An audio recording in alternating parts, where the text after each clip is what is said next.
What's going on, everyone? How you guys doing today? My name is Matt Jarbo. Welcome to $3 Theater. Happy Father's Day 2020. It's a day that, up until the last couple of years, hasn't really meant much to me overall. You know, of course, you reach out to your father. In my case, I have a father and I have a stepdad.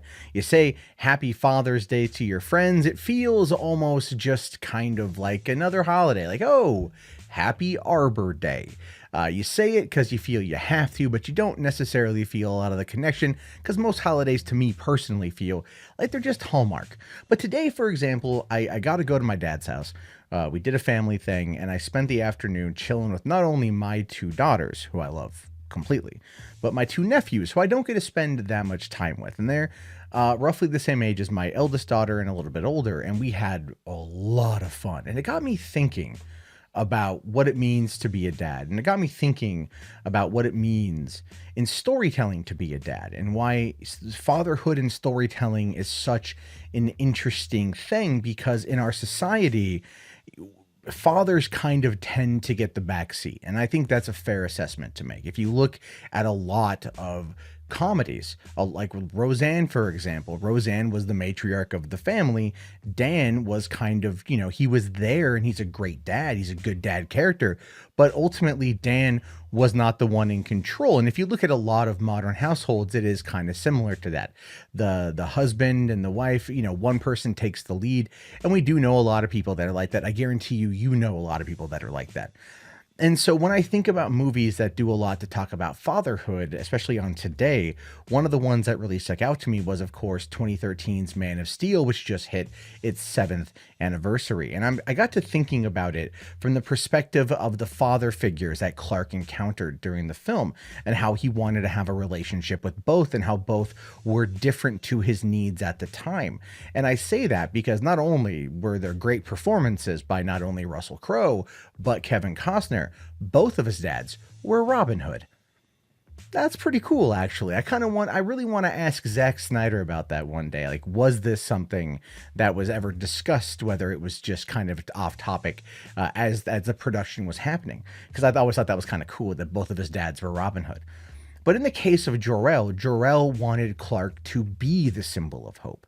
He wanted him to be the best he could become. He wanted all of that for his son, of whom he had never met. His son, with whom was going to die, he was going to perish, but his son was going to live, go to another planet, become the best of us.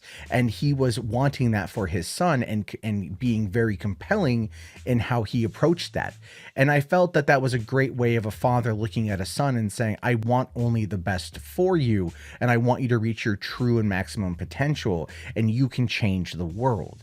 And people will stumble and they'll fall, but you have to be strong for them. You have to be the leader for them, like instilling those values in his son, which is, I love that. And then you had Jonathan Kent. And this, of course, becomes probably one of the more controversial aspects of that movie. I think that Kevin Costner did such an amazing job in that role. I love his performance. I think it's better than Russell Crowe because he shows the vulnerability of being a father. When you have a father who has a son and he cares so deeply for that son that he wants nothing bad to happen to him. He wants to protect him. It's the juxtaposition, the dichotomy between the two opposing ideologies here. One says stand in the sun, the other says be careful, you don't know what's going to happen.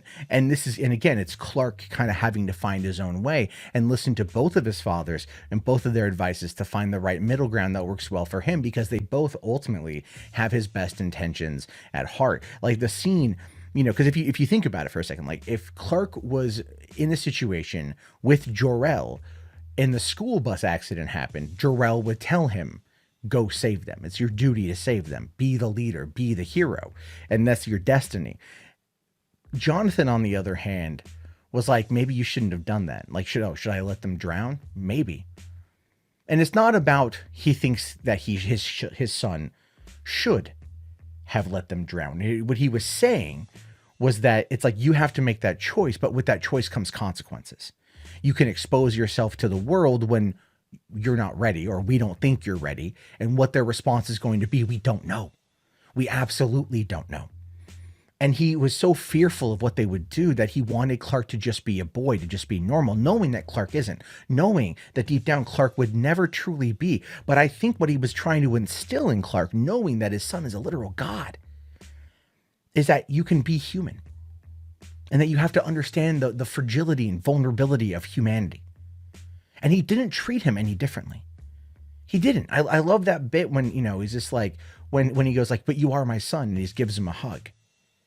Like, no, you might be from a different planet. You might be not of the species of this race, but that doesn't matter. Clark, you're my son. And the way that both fathers embraced the best aspects of Clark, and both parents, in essence, molded him to be the hero that he is, the hero that he grew to be.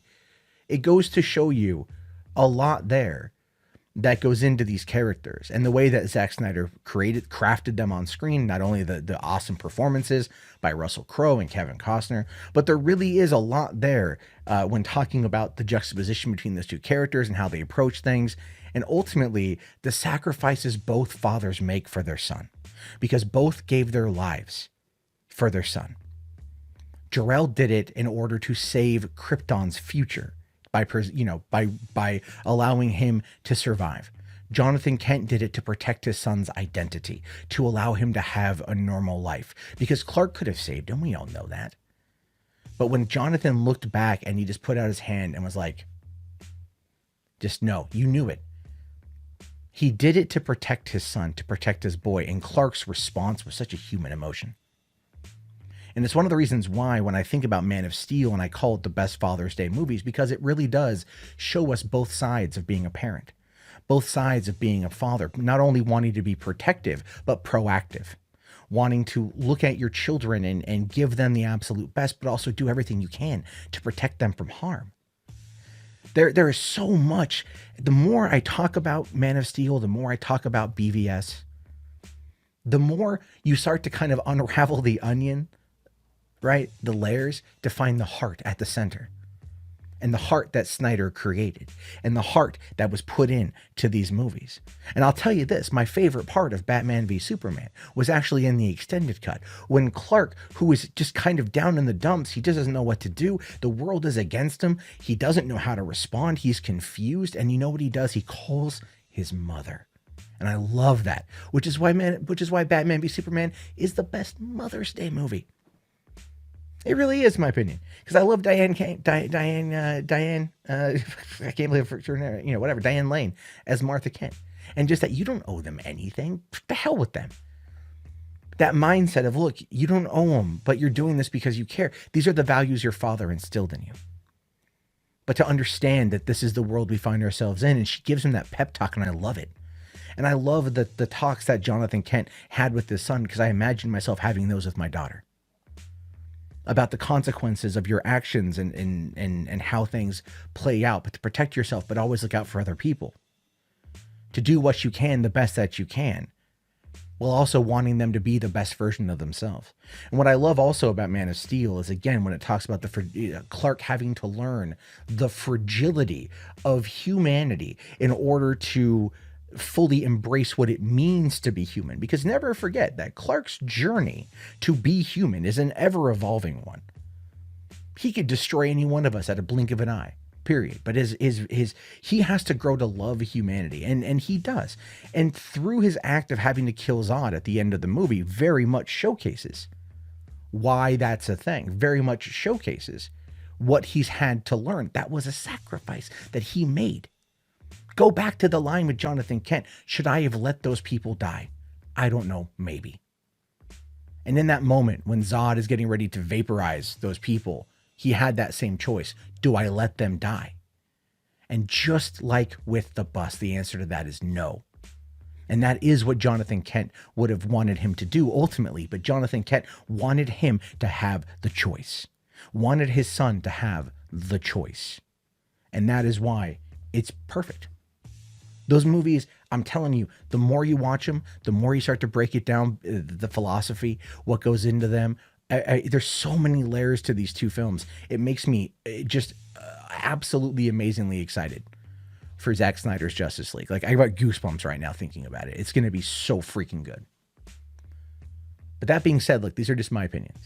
You can agree with me, you can disagree with me either way. I want to hear your thoughts. If you don't think that Man of Steel is the best Father's Day movie, let me know your pick. I know someone on Twitter had said Field of Dreams, another fantastic Kevin Costner movie. Can we just say that like the two dads in Hollywood really are three dads are going to be Tom Hanks, John Goodman, Kevin Costner? Can we just say that? You know, like right, like, and they all got their kind of, I think they got their badass streak in my opinion. I mean, Tom Hanks kind of any other time, and then also Road to Perdition. Tom Hanks, you know what I'm talking about? Anyway, I could go on for this for a while. But I appreciate you guys listening. I hope you guys took something away from this. I want to hear your thoughts. I want to hear your expression and your opinion. To all the dads out there, man, happy Father's Day. You guys earned today. To all the single moms out there, look, happy just every day. You guys kick ass. Single dads too, man. Parents are parents. We got to support each other. I'll talk to you guys all later. Again, thank you again for watching. Have yourself a great day. Thank you again for being you. Just, I want to make that abundantly clear. I just, look, real quick at the end of this thing. You guys are awesome. And I love you guys all very much. And I love that I get to talk about these things with you. I love that I get to express myself. I love that I get to kind of bring you on this journey with me as a father and like talk about the things I raise my kids on and the movies I raise my kids on and the discussions we have, because it is important to me and you guys are a part of that. So I just want you guys to just know that you mean the world to me. So thank you again. And I'll talk to you guys later. Have yourself, I'm going to go cry. I swear to God, I'm going to cry. Talk to you guys later. Have yourself a good one. And peace out.